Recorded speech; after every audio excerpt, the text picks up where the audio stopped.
Mental Health Awareness and Asian American Heritage Month. But we have two folks on our live line that are just great. We a lot of you remember he's been on with us before. It's been some time, but we are just so pleased to have Lieutenant General Russel L. Honore, retired Lieutenant General who served as the 33rd Commanding General of the U.S. Army, U.S. First Army, I should say, at Fort Gillem, Georgia, and advisory board member of America's Heroes Group.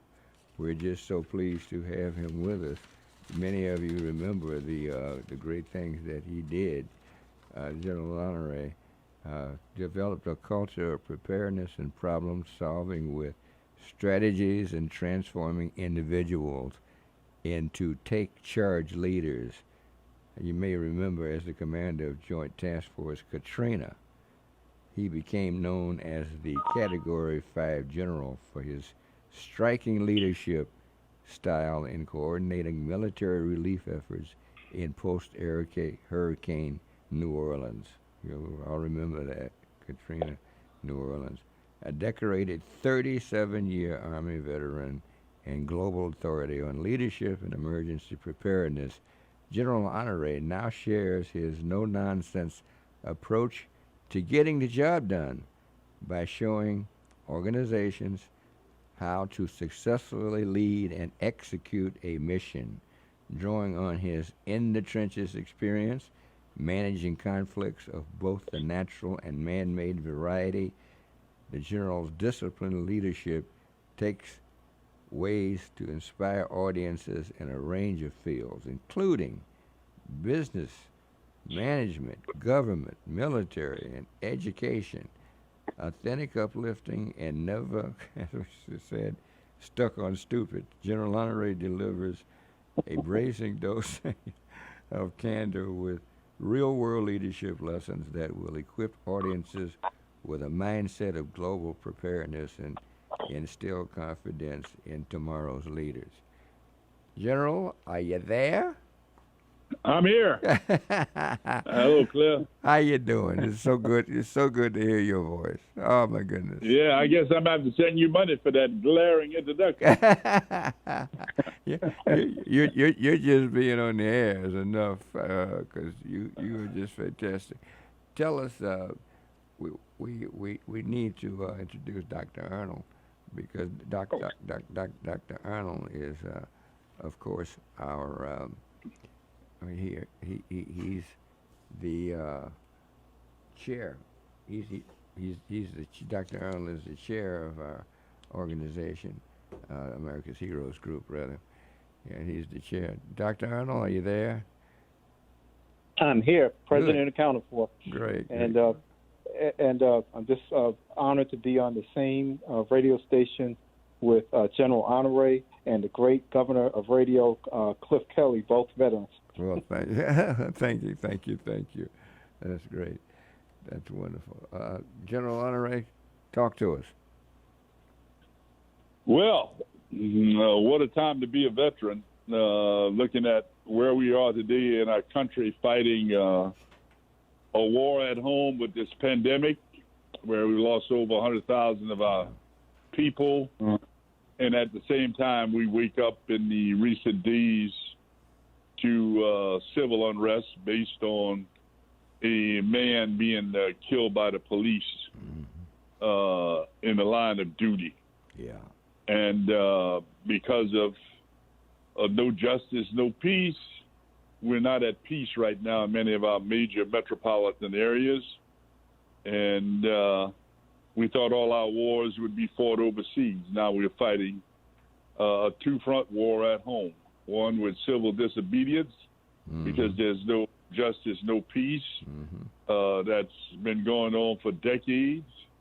And now we still have the pandemic still killing hundreds of our people a day. So we're in an unusual time in the history of our nation.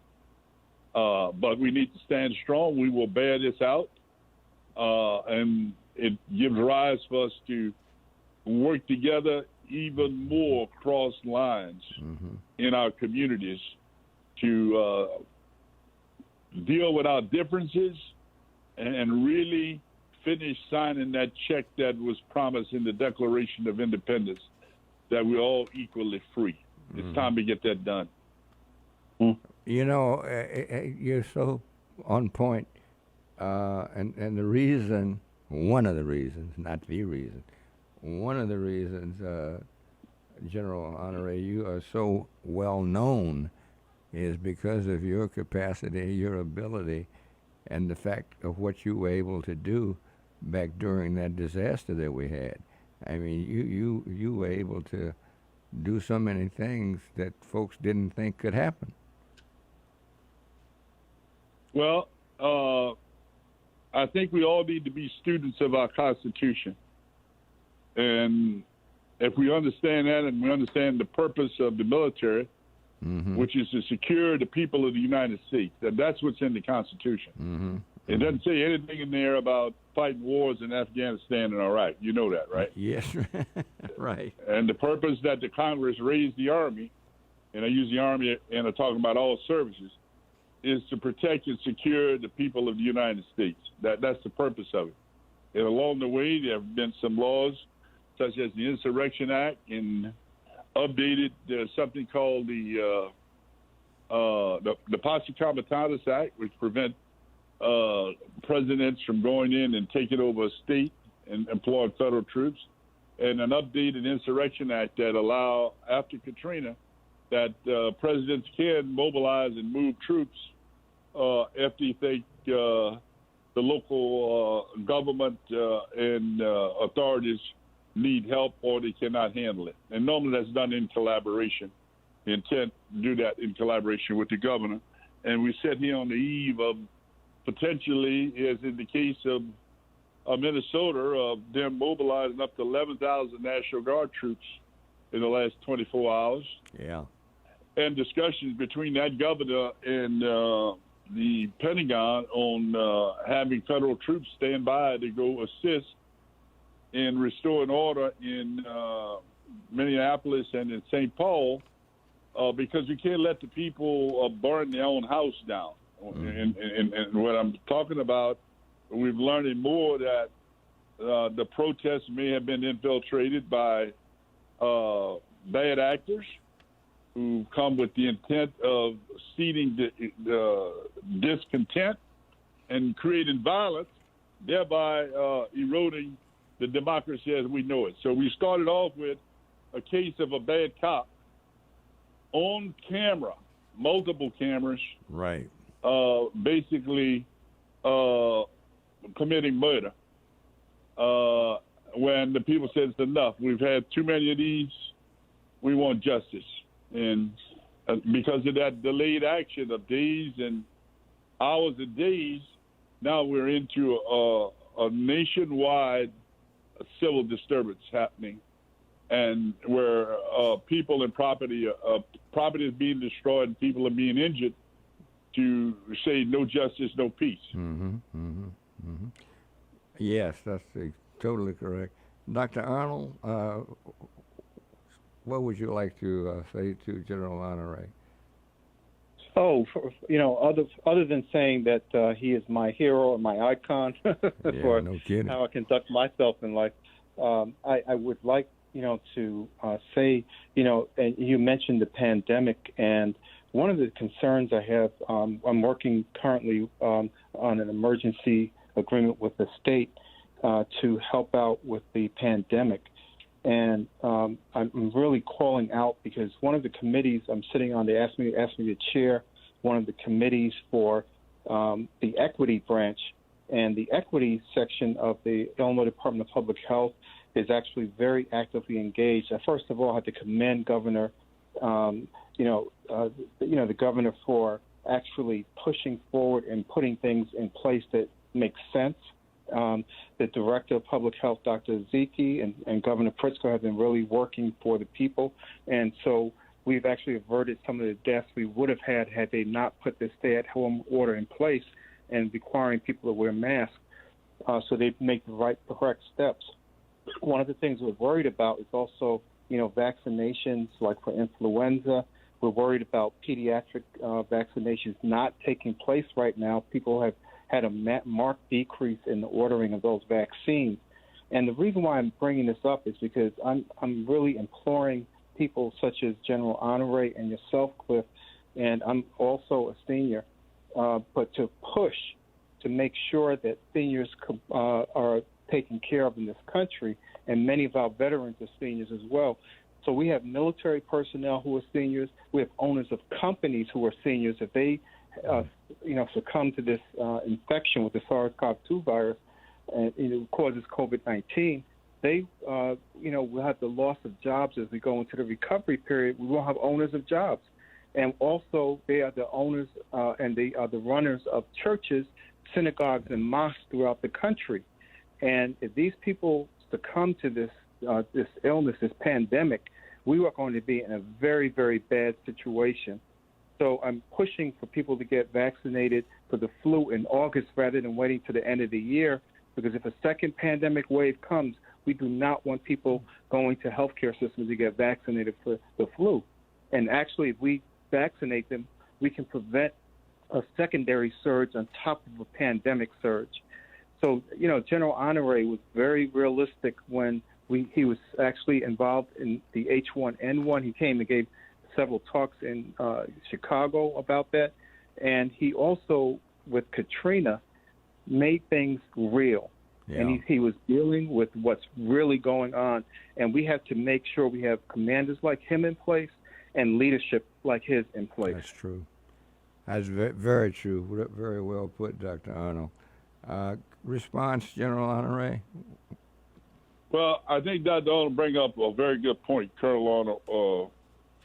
When you talk about the situation as we see it now, there are a lot of people speak to the word of the new normal, and I wrote a book a few years ago about leadership in the new normal. And as we deal with the pandemic, trying to make our nation resilient to deal with this for not just months, but potentially years.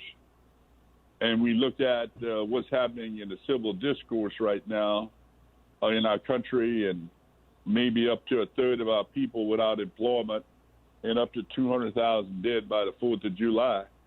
I don't think the new normal won't be good enough. We need a new now leadership. Yeah, I think you're totally correct. Normal wasn't good. Yeah. Normal allowed cops to still aberrant cops, and I'm not talking about all police. You understand? The normal that we knew for 400 years and for the last 50, 20 years wasn't good enough. I mean, you look at the last administration, you look at this administration. No, we don't want a new normal. We want a new now. In other words, we can't go back after all of this expenditure of emotion and discourse and say we just going to dial the clock back to last December when we had a good economy without fixing the problems we have with law enforcement and without fixing the other problems we have. On any given weekend in New Orleans and Baton Rouge, we've got 2 or 3 young African-American men killed by other African-American men. Yeah. Yes. We don't want that normal. We want the new now. We want people to raise hell about their deaths just like we raised the hell about Mr. Floyd's death. Yes. Because every death by the hands of another human being is a crime against nature. It's a crime against our moral standing. But I didn't look at the paper this morning, but I bet between the two cities we've lost at least 2 people by young men of color shooting each other. Yes, sir. Yes, sir. I tell you, well, you have such a great ability to really bring things about, General, that really need to be done. You did it before. Is there any way that you are able to do things now? Of course, we know you, well, so many people know you, but do you have ideas that we need your help? We're desperate. It's simple as that, General Honore. Well, Yeah, please. the short-term plan, we need to take stock of ourselves. Okay. That this too will pass. Okay. I think the new now is the immediate is to get these other 3 officers charged, and I think people will go home. So Okay. just do it. Uh-huh. Charging somebody is not prosecuting them. You know what I mean? Right. But just get it done. Let's it get done. the motion past that, and then get your ass ready to vote in November. Oh, yeah. Oh, I love it. Okay? Yeah. Get your ass ready to vote in November. I vote aye, General. What do you think about that, Dr. Arnold? I think he is spot on. Absolutely. And he was mentioned in a book. I've read his book, The New Normal, and then he had another book called Survival. Both of them are excellent books. So I'm hoping that this New Now book is coming out soon because we need it on the shelf. We needed the New Now yesterday. Certainly do. But I think you're absolutely right. This thing about the respect, the dignity, the honor that we carry Right. as a people needs to be coming to the forefront, and we need to stop all this foolishness with this shooting each other and killing each other. Just like we can't blame someone else for killing us if we're killing ourselves. Mm-hmm. Yep, that's true. Right. That's And I think it might give the cops, the police, the bad police, when they go around and deal with 2 or 3 shootings over a weekend where people are dead, well, so if they're killing themselves, I can kill them too. Yes. I mean, it's a damn shame. I vote aye. Oh, my goodness. That's the no-nonsense approach of Governor Honore, that's for sure. I have friends in New Orleans, and when you went through that situation there, they knew what you were doing, and that was just as many times as I will talk to you, I will never forget what a great job you did there. You may get tired of hearing me say that, but I have to say it because you help save some people that I know personally. So. We've come a long way as a nation. Yeah. But there's a couple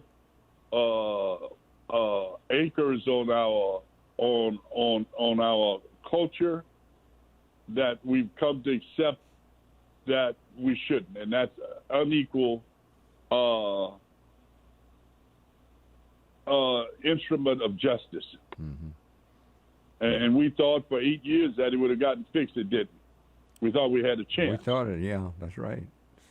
But the forces didn't happen. Mm-hmm, mm-hmm. And now we're in a very volatile situation where the more people are against each other and oppose each other ideologically and politically is almost revered. We can't let that separate us as a people and as a nation. That's true. We fought too hard, Yep. too many struggles to go backwards and to separate the nation. Mm-hmm. Mm-hmm. Yeah. Yeah, General Honore, this was one question I have. Before I wrote this book was back in 2011, but it was The Theory of Social Disruption. And one of the chapters, I focused on how unstable the infrastructure is, the critical infrastructure and key resource sectors in many of our communities. So we were already unstable. So now this pandemic has thrown a monkey wrench into this whole system that's already unstable. So, as we come back out of this, what do you think we should be focusing on to rebuild our communities in the right way? And not, because we do have to go through recovery, but what's the step? Well, I think recovery ought to be taking all those shovel-ready jobs and redo our dams, our interstate highways, and our bridges, and update public transportation inside our major metropolitan area. that put people to work, and that's an investment in the future. We got some of these systems 70, 80 years old, and they're beyond their mean lifetime expectancy. As we saw that dam break last week up in Michigan, we need to fix our infrastructure, and the climate change is going to create more torrential rains and higher sea levels. We need to start dealing with that, and that put people to work. And when people can go to work, that's a big deal. It creates opportunities, and then everybody ought to get an equal piece of that work. Yeah. We can't be left out of this as a people, as a minority, when that is done. Makes a lot of sense. Yeah, it certainly does. Because there are going to be a lot of things that's not going to happen. You know, New Orleans is a destination city. Yes, it is. And once we've gone through this pandemic, it may take 4 or 5 years for people to come back and be comfortable at a Mardi Gras, or come in there to get married, or come in there for a convention. 20% of the state incomes come from tourism in New Orleans. Yeah. But we've got a lot of coastal land. We've got communities that need to be moved. We've got canals that need to be filled. We've got levees that need to be reinforced. Let's put people to work doing that. Yeah. Yeah, you certainly. I'm sorry. Go right ahead. No. This is absolutely. That's disagreeing with General Honore, and you know we're one of the things too is that we're citizen soldiers, and we are until we die, and even in afterlife, I think we'll come back and still be citizen soldiers. But this is something that What do you think the role for citizen soldiers is? Because we have so many veterans, we have other people who have incredible skills from the military that could be part of that rebuilding of this country. And do you think there's a role, or how do you see the role for our service members, and who are either still serving as service members in the Guard, active duty in the Guard, or veterans who have retired? Do you think there's still a role for us to play? Oh, absolutely. A lot of you small business people are veterans. They want to run something. We need to have a faster pathway for them to be eligible through the SBA and through the VA. Right. Why you got to go through all that with the VA to qualify for a contract? You don't know all the stuff they want you to go through. I've tried it 2 or 3 times to be able to compete for a job that the federal government or the state have. They didn't have any problem when you enlisted, identifying who you were. Now that you're out the military, they want about 6 months of paperwork to prove that you were a veteran. I went to the VA to get some service, and the lady said, I need a copy of your DD-214. I said, I'm not giving you a damn thing. You gave me the DD-214. Why would I want to give you something you gave me? Are you out of your mind? All you got to do is look in that computer. You will find the damn DD-214. That's so Very funny. good point, sir. That is for It makes a lot of sense. And then they said, well, we want to know what your disability. I said, y'all gave me a disability. I get a check every month. Why in the hell would I tell you what my disabilities are that you paying me for? We got to get beyond stupid. I'm telling you.